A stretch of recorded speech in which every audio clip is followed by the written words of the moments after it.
This episode of Walt Disney World Today is sponsored by MEI and Mousefan Travel. MEI and Mousefan Travel is an authorized Disney vacation planner, specializing in cruises and packages to Disney and other vacation destinations around the world.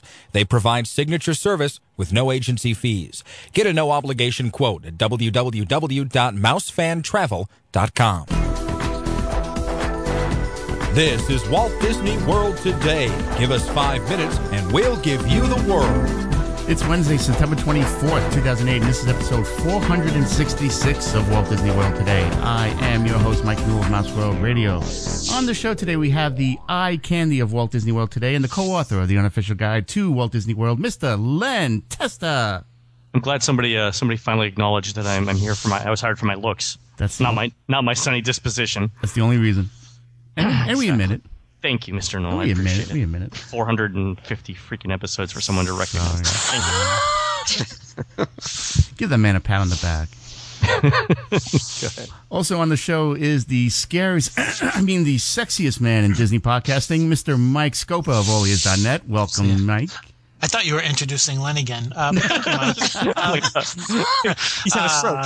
Yeah. Hey, say, Mike, we're just in time for the matinee. Just in time for the matinee. Hold on. Wow. I got it. Just in time for the matinee. Carousel of Progress? No. Muppets? No, it's not Muppets. It's from a refurbished. No, it's not a refurbished. It's a no longer an attraction. It's gone. Yeah, they refurbished it down. Yeah. Say, we're just in time for the matinee. Wow. So we're just in time. Oh, Horizons. Muppets. No. It's not Horizons? Yeah, it's on the way down. I think it's a woman, the wife of some guy, and she says, "Hey, we're just in time for the matinee," but I'm not sure exactly which scene it's from.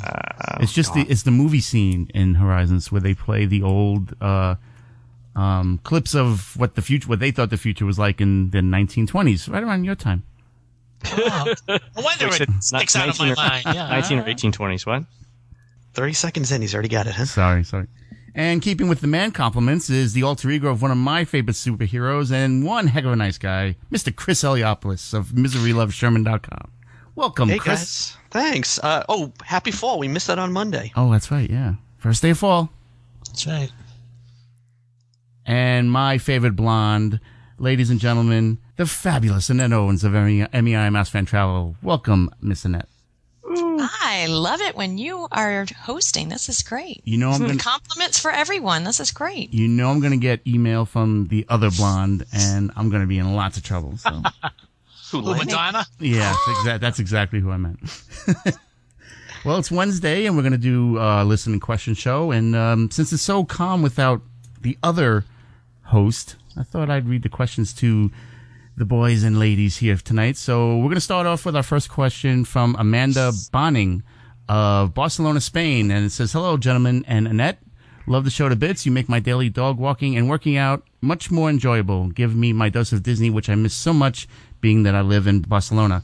I am planning a trip in October for the Food and Wine Festival. I haven't booked a flight or hotel yet, so my dates are open to any time in that period. I want to come down in early November, but I'm wondering if the excitement of the festival will have already worn off by then, being that it is in the last week. Also, Len, should I visit on a Monday or Tuesday to avoid the big locals crowd? I am from Orlando and did the Food and Wine weekend during October, so I know it can be busy. I just don't know what kind of crowds it gathers or visitors during the week, since I was always working during those days." Good question. I think Monday or Tuesday is probably going to be better than a weekend. I think that if some locals might go, I don't think locals are going to drive a huge amount of that, but they might do some. Okay, and Amanda also says, "Finally, do you guys know anything about the Dine with an Imagineer program? My best friend and I are both in the creative world and would love to do it." Interesting. I know they still do it, but Matt would probably have something on his website, assuming his website is still running. Well, he only owns half the website now. Somebody else owns the other half. Oh, that's right. That's right. He just lost half. Half of the Hotchberg Empire. So gone. Well, there could have been a prenup. Who knows? That's true. We don't know. Yeah, there could have been a prenup for that. Yeah, valid point. Not like we were invited to the wedding, so how do we know? No. Exactly. No. I don't even know if he's even getting married. Annette, were I you just wanted a invited? week off. That is great. You know, I was thinking about it the other day, you know, when Matt got married. Probably was part of his master 4-year plan to suck us all in so that he would get extra gifts. And then he screwed it up completely by not inviting any of us. We have to send gifts? You know, maybe I was ready to send gifts. I think a $50 mobile gas card is good enough, don't you think? Exactly. Oh, gee, They're kids. They don't have really anything. bad because I already gave him a gift. I used up one of my quick service things in my dining plan. I'm sorry, guys. I'll tell you what, it's from all of us. Okay. Oh, that's great. You took him to Captain Cook's, right? Exactly, yeah. Sick. Dessert, everything. The Dole Whip, you know. That's classic. Our next question is from Rhonda in Pennsylvania. Rhonda writes, I'll be going to Disney World on November 18th to the 23rd. How are the crowds during this time? It's hard to tell from previous years because Thanksgiving moves around, and this is actually the week before Thanksgiving. It should be fairly quiet, actually. The Thanksgiving's early this year, right? No, it's late.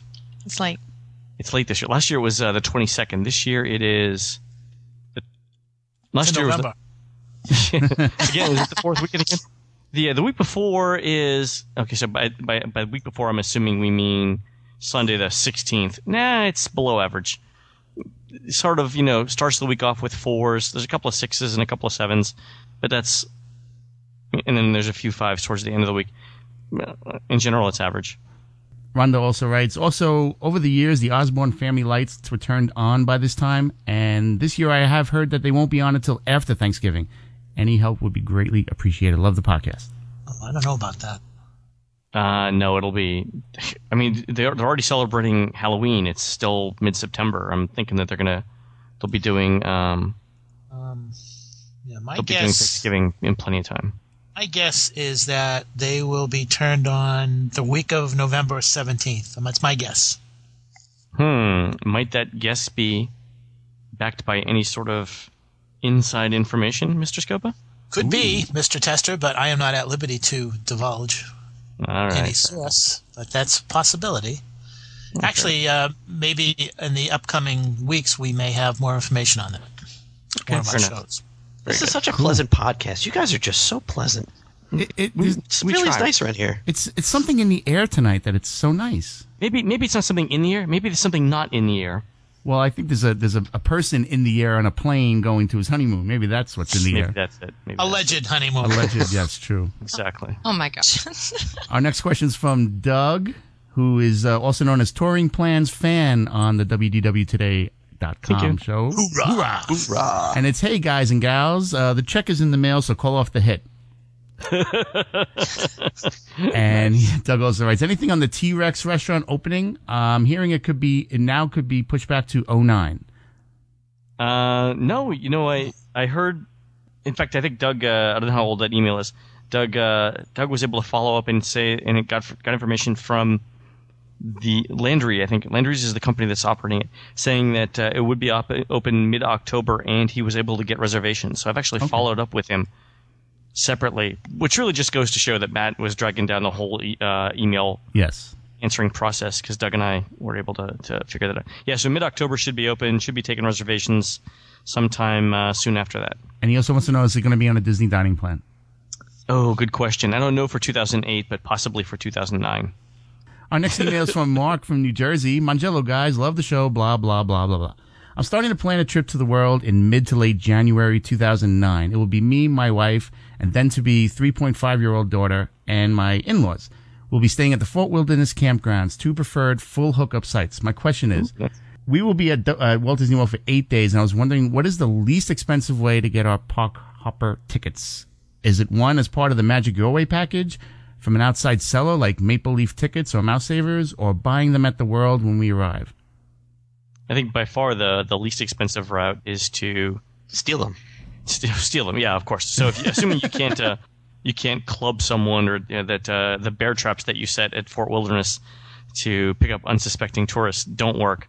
I think undercovertourist.com will probably have the least expensive tickets, but use the online least expensive ticket calculator at touringplans.com. It'll tell you who's got the least expensive 8-day. It almost certainly always is Undercover Tourist, at least lately. But go ahead and run it through and take a look. Great. Next question is from Ted Knapp of Fairport, New York. Hey, Matt, Mike, and Len. I see that Walt Disney World recently announced guest narrators for the Candlelight Processional at Epcot in December. My family's visiting the world from December 9th through the 16th, and I've already made our ADRs at both the Beer Garden and the Coral Reef restaurants during our stay.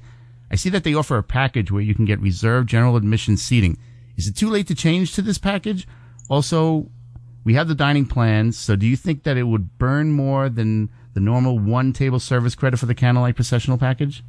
Mr. Scopa. Oh, that's a good question. I have no idea. I would defer to Annette regarding the dining plan and the Candlelight the Candlelight Processional dinner package. Annette, would you have any idea? I believe it would depend upon the restaurant, but I'm guessing that you cannot apply the dining plan to the Candlelight Processional dinner package. Annette? I'm checking. Okay. Well, what about the question as to whether it's worth it? I believe it is worth it. I truly believe that when people when anyone goes to Walt Disney World, they're very concerned about time, and I think that for most people, they would prefer spending a few dollars to save a lot of time. And if you are really concerned about time, you would definitely be better off using the Candlelight Processional dinner package, because it will save you, and I am serious, it will save you as much as 90 minutes if you take the dinner package. Otherwise, you'll be standing in line for 2 hours, and you may not get the seat you'd like to sit in, and you would ruin a perfectly good afternoon and evening because you'd be wasting time staying in line. So I think it's well worth it. I can say that with the dining plan, it is going to be one table service, can be used for that. I think the thing I would, at this point, want to throw out there is if you've already got dining reservations, don't cancel those yet. Call back, see what you can get with they only have a certain number of seats at the different dining locations for the Candlelight Processional package. So you might not be able to get where you're wanting to get into. You can't just convert the dining that you have into the Candlelight package. The other thing is the times, because you're going to be set at a certain time to eat your meal so that you can then go to the show. So if that's the case, then I would definitely take advantage of that, because the prices for I think there are two tiers of restaurants. There's the Beer Garden tier, I call it, and then there's the Le Cellier tier, and obviously one is more expensive than the other. And if you can use the dining plan, I would say go for it. Cool. Good answer. Very good. Thank you. Next question is from Abby from Connecticut, and Abby called in on our last live show. Abby says that I've noticed that in the guide there were no plans for the water parks or Disney Quest. Will there be plans for these parks in upcoming episodes, and can you suggest the best way to tour these parks? We will have touring plans for the parks. Yeah, we should probably do a different show on that. Yeah, it'll definitely be online before the end of the year. In fact, I'm working on the technology to do it right now. I've got some sample touring plans for Typhoon Lagoon if anyone wants to see it. Chris, Eliopolis, this is the thing I was asking you about, if anyone could draw a map for me. Yeah. So I ended Still searching. Okay, thanks. I ended up maps are sort of the key thing that we're waiting on to get touring plans online. I ended up taking an image from Google and then drawing my own map by hand. So it looks really, really crude, but I think it'll work. So what I'll probably do is put that online along with the other, using that for the map part of the touring plans, and we'll do that and see how people like it. Chris, you'll laugh at it because it is literally something that a third grader looks like a third grader drew, but I think it gets the point across. And you're gonna make me do this, aren't you? You're gonna make me redraw it, aren't you? You mean is my attempt gonna look so pathetic that you feel guilty in not doing it? Or you feel guilty for not doing it? Of course. You know that didn't occur to me as a strategy, but I love it. It's working. Yeah, it's working. I love it. God, you can't leave that up there. Change it. I think this might be if I was single, this might be a good way to get dates. I could go to the park and just bring my dog and then completely screw up playing with the dog until someone goes, "No, this is how you pet the dog." Oh, I didn't know that. Oh, great, thanks. So that's how you do it. So very smart. Anyway, go ahead. Yeah, what were we talking about again? Hotspur, right? We were Yes, talking about Hotspur? I can't believe you went through it now, kid. I can't believe we went through it. All right, go ahead. Our next question is from Brian Dopkin he doesn't say where he's from. Hi, guys. I've been listening to you all for about 2 years, and I love the show. I'm a pretty experienced Disney traveler, but Christmas is really scaring me. I've heard that Christmas Eve and day, if you want to go to the Magic Kingdom, you have to get there early and stay there all day. Is that true for the other parks as well? For example, could you go to Epcot Christmas Eve morning and then head over to MGM or Disney's Hollywood Studios for the extra magical hours? Yeah, I think so the other parks like the studios and the Animal Kingdom aren't as popular as the Magic Kingdom, but they can't hold as many people either. So I think in the Animal Kingdom, for example, whereas a crowd of 40,000 might be an average day at the Magic Kingdom, it would suck at the Animal Kingdom to be in there with 40,000 people. That would be bad. So that's sort of the issue that you run into with morning extra magic hours. So many people are there in the Walt Disney World Resort and so many people follow the morning extra magic hour thing that you just don't want to go to the Animal Kingdom. In fact, even the studios when it's that crowded, it's just no fun. And Brian also asks, how really bad is the Magic Kingdom on Christmas Day?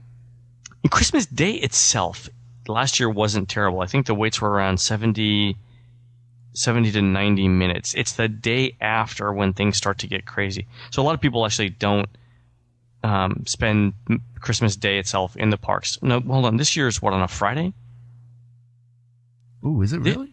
This year the calendar is looking a little odd. No, it's actually on a Thursday Christmas this year. Christmas is Thursday. So that means that people might take off the entire week of the 22nd, in which case the week starting the 22nd, in which case they might actually be in the park on the Thursday. Now, Thursday is also traditionally one of the busiest. It probably is the busiest day for the Magic Kingdom, and it's going to be Christmas. So yeah, you're going to want to get there as early as possible. Okay, our next question is from Wayne Bell of Springdale, Arizona, and Wayne wonders what buildings like the Wonders of Life are currently sitting empty around the property, and what are the future plans for these type of buildings? Oh man, it's a good question. So the future plan, Wonders of Life, I don't know what other than implosion, I don't know what future plans they have. Well, they're going to be using it during Food and Wine coming up soon. Yeah, but that's a huge space to maintain just for using it a couple times a year. They used it in Flower and Garden. Right. They're going to use it for Food and Wine, but that's not the best use of valuable property, right, in Walt Disney World. And it's not the best use of the location. I mean, if they had to, they could always shut down one of the intervention spaces, right, if they needed to. Or they could use – there's tons of unused space, especially in World Showcase, like in the Germany Pavilion, where they actually have space for a ride that they never built. Or they could use the what was the international the Millennium Celebration thing? They could use that for Flower and Garden and Food and Wine if they needed to. They've got tons of extra space there. Yeah. Wayne also writes, I've also wondered what are the future plans for parks, rides, attractions, theme parks, hotels, dining, etc. I mean, any really big plans? That's a great question. I think, Universal has been pretty forthright about their plans for Harry Potter, and they just announced a series of roller coasters a couple of weeks ago that pretty much defines what their park is going to look like through 2011 or 2012. We've not seen the same thing from Disney, and that's sort of interesting. And the people that I've talked to are of one of two minds. One is that Disney is just simply trying to save money by not building attractions, right? That I've heard stories that internally within Disney there have been studies commissioned that say that people would continue to go to Disney even if they didn't build a new major attraction for up to 6 years. I don't know if I'd necessarily believe that, but that might be something that they're operating on and trying to save their cash, especially in times like this. The other thing that I think is also a possible hypothesis is that really waiting to see how the Harry Potter thing turns out for Universal before making a commitment. Now, Harry Potter in theory is a great idea, right? It's all going to come down to how Universal executes it. If they do it halfway, I was going to use another euphemism there, but if they thank you. If they do it halfway and screw it up, it's just going to alienate people. And I think Disney's banking on Universal not doing it well, or Disney's taking a wait-and-see approach to see if Universal somehow does pull a rabbit out of their hat and make it a really great attraction. Disney can always launch a similar initiative. But I think they're waiting to, before committing to spend, $2 billion of their own money or whatever, they're going to want to see what Universal does first. I think really that's the other major theory as to why we haven't heard any attractions announced. Have you guys heard anything different? I think you're right on spot with that, Len. I think that I think they're very protective. They're very competitive. I think that they're always afraid of leaks. They're always afraid of word getting out that they're planning to do this and having the fear of the competition beating them to it. I think that's the main reason why we don't hear anything until they're almost ready to break ground. I think that's the main idea. The thing that I also wonder is why they would build more rooms before they would build more attractions or enlarge or expand the theme parks, because it's only going to come back to haunt them if the queues for the attractions become longer and longer. And the biggest complaint in the 20, 30, or 40 years that Walt Disney World has been in existence from the guests when they do this thing called guestology is that the guests do not like long lines, and that's why they have Fast Pass. So I don't know. I think that you would hear them building more attractions, expanding the theme parks before they would build the resorts. But of course, they can announce the resorts and not have to worry about competition. But building the latest roller coaster or simulation attraction, it's a very competitive industry, and I think that's the big key right there. And Wayne also asks, what are Discovery Island and River Country used for now? I think it's a mosquito breeding facility. If I weeds. You know what the interesting thing about that? I would love to. It's not that far to swim over to it. I wonder. Discovery Island. Yeah. Remember the rumor for that? You remember the rumor for that? What it was used for a most dangerous game type of hunting human. At one point, to people who would pay the most money. The rumor was that the Discovery Island was being looked at as a possible bringing to life the game Myst, and yeah, that was. But that would have been. I just didn't see any credence in doing that. Next email is from Carl Keller. Hello there, Mike, Len, and Matt. Well, who? Matt? Who? Mangello. I hope you all answer my email before our trip in October. I think we will because... You see, because Matt's not here. That's why. It's not here, exactly. When I'm in charge, things get done. My family's visiting the world from October 7th to the 13th this year. We went last year at the same time and found this peculiar. On the time guide that you get at the entrance to Epcot, it said that Future World and the attractions closed at 9. However, they stayed open well past 11. I was in the gift shop in Imagination, and I said to my wife that we better get going, and the cast member at the register said, oh no, the park doesn't close until 11. Is this because of the Food and Wine Festival? I was at Epcot this past May 14th to the 20th, and everything seemed to close down promptly at 9. Could have been an evening extra magic hour. That's what I'm thinking, too. Yeah, it must have been evening extra magic hour. And Carl said that he loves the podcast and wore his WDW Today shirt on his last trip. Keep up the great work. Great. That's awesome. Next email is from Shannon of Pennsylvania. Hello, Mike. Speaking of the name Shannon, didn't she come up with like the first dance music song ever? Let the music play? I don't know if it was our particular reader, but in general. That's my piece of 80s trivia. Del Shannon? No. Shannon. Let the music play. Let the music play. He won't get away. No. Go ahead. Sorry. Okay. And Shannon writes, hello, Mike, Matt, and Len, and sometimes Annette. I just want to let you know that you are... and that's like the vowel. Sometimes. and that's like the vowel Y. She's like the letter Y in the alphabet. Sometimes a vowel, sometimes not. Sometimes she's in the show, sometimes not. This may get interesting. I just want to let you know that you are all my bedtime buddies. I often listen to the podcast before I go to sleep. Go ahead. Then I have sweet dreams of Disney. My husband is always asking me, what am I laughing at? In bed with our husband, laugh. I know. When I think of Hotchberg in bed, I laugh. Go ahead. I was actually keeping him awake during the Eating Around the World episode. Now on to my question. I'm working on a family trip to Disney World that will include my husband, 2 daughters, ages 3 and 6, and my husband's mom and dad. Originally, we were looking at April 09 because both the girls' birthdays are in April. But with the scheduled school testing and the way airfares are going, I am beginning to think that April will not happen. We are now turning our thoughts at a possible early Christmas trip, December 9th through the 15th, 2008. Are the rates better this time of year? We're looking at 2 rooms at a moderate resort. And is this a good time to go? Oh, so the only thing that you have to worry about on the 8th through the 15th is in getting a room is the Pop Warner football thing, which starts on the 7th and runs through the 13th. And that I know I've gotten tons of emails from people who say they just can't find any rooms at any value or moderate resorts. I know there are discounts available though, right? There are discounts available if you can find a room.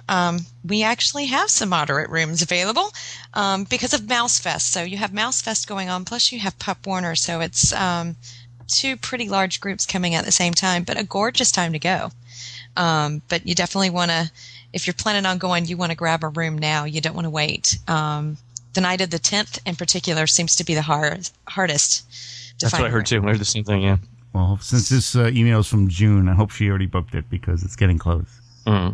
And Shannon wants to know, is this a good time of year to go? We're looking, the crowd calendar is showing 4, 5, and 6, but mentions Pop Warner. What is Pop Warner and how does it affect the crowds? Pop Warner is it's a young children's football and cheerleading organization, and they hold their championships every year in Walt Disney World. So there are leagues in every city almost in every part of the country, thousands and thousands and thousands of teams. They hold citywide, then regional, or citywide, then district, then regional championships, and the regional winners all converge on Disney World the second week of December. It brings somewhere between 25 and 30,000 people to Walt Disney World, and it's held at the Wide World of Sports, and that's why you can't get a hotel room. However, I have talked to the media reps over at Pop Warner, and one of them is a former Disney World cast member, and so they knew exactly what I was talking about when I was calling. They say that by and large, kids are so busy over at Wide World of Sports that not many of them get to make it over to the parks, so that really minimizes the impact on those 25 to 30,000 people, or that those 25 to 30,000 people have in the parks. I wouldn't worry about it so much from a crowd perspective in the parks. Just if you can get a hotel room, you're set. And Shannon also asks, what are your thoughts on the deluxe dining plan? I think it's a lot of food, but if you're going to go there and if you're going to eat 3 sit-down meals a day from an economic perspective, it makes sense. Now I don't know if it makes sense from a time perspective, but the deluxe dining plan does work if you do plan to have 3 table service meals per day. If you've got 2 table service meals per day, you kind of look at where you're going to eat. Do you guys have any other input on that? I think it's very difficult. I mean, it's sometimes a challenge just to do the regular dining plan. So the deluxe one, I can't see using it unless you're going to be eating most of your meals at signature restaurants, maybe where you'd be using 2 table credits. I think you're right, Len. I think it's tough for anybody to eat 3 meals a day when you're in Disney World. So I don't know. 3 sit-down meals a day. 3 sit-down meals, exactly, because you're talking an hour to an hour and a half. So you're talking 4.5 hours a day. And they've got a 3 and a 6-year-old, and that I don't know how well the kids, with everything going on around them, are going to want to sit down for 3 meals.